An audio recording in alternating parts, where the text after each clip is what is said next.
everyone, it's Kathy, and you're back here in my YouTube channel and also in my craft room. And it has been a while since I have brought you I didn't know I needed to know that tip, and I was making these pretty often and I kind of got away from it, but I was sitting here playing with this today and I thought this is a tip that I think could be very beneficial to a lot of people, and it's a couple of things that I want to discuss concerning our Stampin' Up trimmer. I love this trimmer. It's nice and big. It's lightweight, so it's not heavy. You have an extendable arm that goes all the way out to 17¼ inch. You have a cutting guide on both sides, so you have 1.5 inches on your right side, and then like I said, it extends all the way out to 17¼ to your left. You have your measurements at the bottom as well as the top. You have a top lip and a bottom lip. There's your bottom lip, there's your top lip. But what I wanted to address today was our direction in cutting. And I'm going to grab just a piece of scrap cardstock, and I'm going to show you a trick.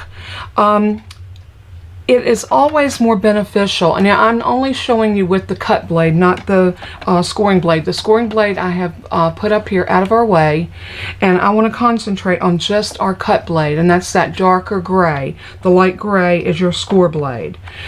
Now, we all know that when we put our paper in to the top of our trimmer, we have that ledge right there that holds everything nice and taut, keeps it straight.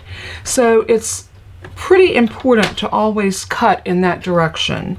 So if you are a person that cuts in that direction, now if you have a tendency to put your paper down on this side, then you would probably be cutting down.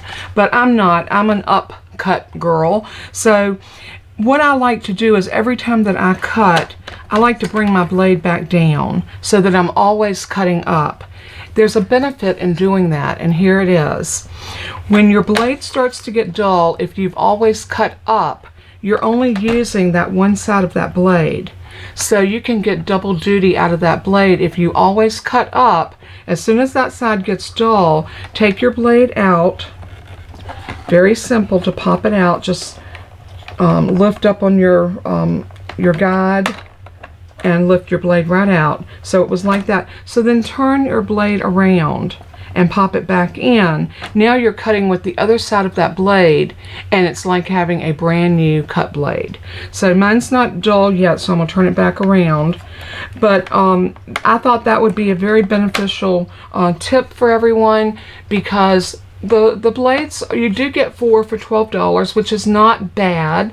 $3 a blade. I think most any other trimmer would be pretty much that same price range. But that will give you your double duty in your cut blade. Now, I did hear one person say that had purchased this trimmer that they wish that it locked.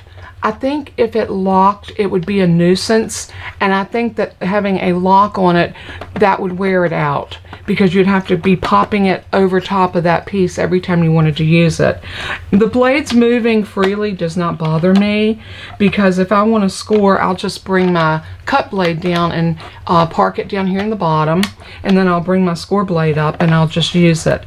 Now, when you're scoring, the one thing you want to do, and I'm going to score this at 1 inch, what you want to do is you want to score 2 or 3 times like that. Run your blade up and down, put some pressure against it, and you will get a nice deep, see if the light's catching that, there you go, a really nice deep score line every time. See how nice that is? And then you can fold it. You always want to fold into the mountain, into where it's raised, and that will give you a nice, beautiful crease every time. So, and as you can see, that's laying nice and flat like it's supposed to. Those were the two main things I wanted to talk about. The other thing is I cut a piece of copy paper. Actually, no, this is cardstock. I cut a piece of cardstock 1/4 inch long, and it's 11 inches long by 1/4 inch wide. And what I did is I used glue dots and I glued it onto my track And I'll show you why I did that. Let me bring that up where you can see it. Do you see how much better you can see your side measurements by putting that piece of cardstock in? Now when you're having to line a piece of cardstock, say you only need to cut down, let's say for example, we need to come in and we need to line that up to 1 inch. Oops, wrong blade. We need to line this up to 1 inch. You've got these little, let's see if I can zoom y'all in just a little bit so you can see what I'm doing. Okay, so now you have this little groove. You can put your fingernail in it right there. You can line that up directly to that 1 inch by being able to see it through that paper, and you can cut down. So maybe you only needed to cut that much of your strip. Let me zoom y'all back out. It gets a little bit distorted when you zoom in that close. But I did want to let y'all know that this is something that you can do on your own that can make that that line right through there, and see it goes all the way to 11 because this was an 11-inch piece of paper. Now you could very well take it to 12 if you cut a 1/4 inch strip off of a 12 by 12 piece of white cardstock. And I think the white shows up really good on here. It's not, it doesn't take away from the trimmer when it's down like this, but it does allow you to see what's going on right here. So I thought that was just a really good trick. And as I was working on a project this morning, that came to my attention, and I thought I need to bring that to everybody and let y'all see how easy it is to use your trimmer to your advantage by knowing those little tricks and tips. Tips and tricks, okay?